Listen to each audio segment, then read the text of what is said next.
ఆంధ్రప్రదేశ్ రాష్ట్రంలో ప్రభుత్వం ఒక చాలా పెద్ద మార్పుకు శ్రీకారం చుట్టింది.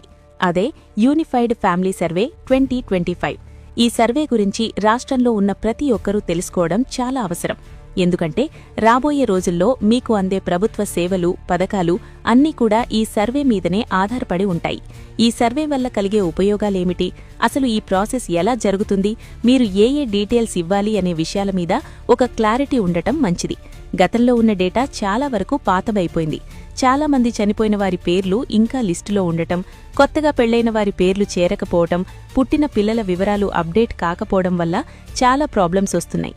అందుకే కూటమి ప్రభుత్వం ఒక పక్కా ప్లాన్తో ఈ కొత్త సర్వేను ముందుకు తీసుకొస్తోంది. సాధారణంగా ప్రభుత్వం ఏదైనా కొత్త సర్వే మొదలుపెడుతుంది అంటే ప్రజల్లో ఒక రకమైన టెన్షన్ ఉంటుంది. ఎక్కడ తమకు వస్తున్న రేషన్ కార్డు పోతుందో లేక పెన్షన్ ఆగిపోతుందో అని భయపడుతుంటారు. కానీ ఈ సర్వే ముఖ్య ఉద్దేశం ఎవరి కార్డులు కట్ చేయడం కాదు.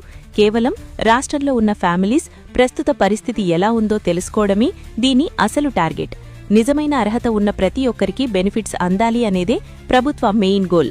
ఈ సర్వేను నిర్వహించడానికి గ్రామ మరియు వార్డు సచివాలయాల సిబ్బంది నేరుగా మీ ఇంటికే వస్తారు.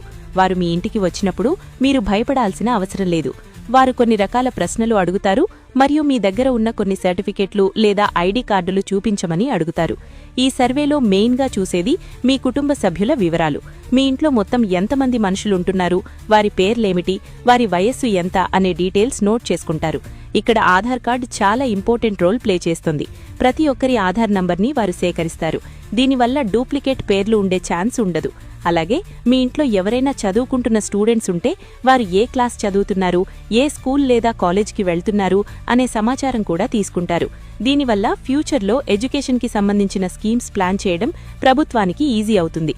కేవలం చదువు మాత్రమే కాదు, మీ కుటుంబంలో ఎవరైనా ఉద్యోగం చేస్తున్నారా లేక సొంతంగా ఏదైనా బిజినెస్ చేసుకుంటున్నారా అనే విషయాలను కూడా ఈ సర్వేలో అడుగుతారు.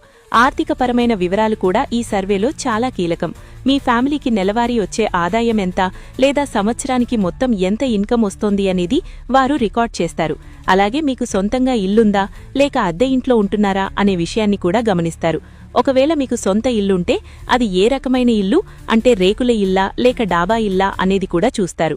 అలాగే మీ ఇంట్లో వాడుతున్న కరెంట్ కనెక్షన్ నంబర్, మీకు గ్యాస్ కనెక్షన్ ఉంటే ఆ కనెక్షన్ డీటెయిల్స్ కూడా అడుగుతారు. ఇవన్నీ ఎందుకు అడుగుతున్నారు అంటే ఒక ఫ్యామిలీ యొక్క లివింగ్ స్టాండర్డ్స్ ఎలా ఉన్నాయి అనేది తెలుసుకోవడానికి మాత్రమే. అలాగే మీ దగ్గర ఏవైనా వెహికల్స్ ఉన్నాయా, అంటే 2 వీలరా లేదా 4 వీలరా ఉన్నాయా అనే వివరాలు కూడా సేకరిస్తారు.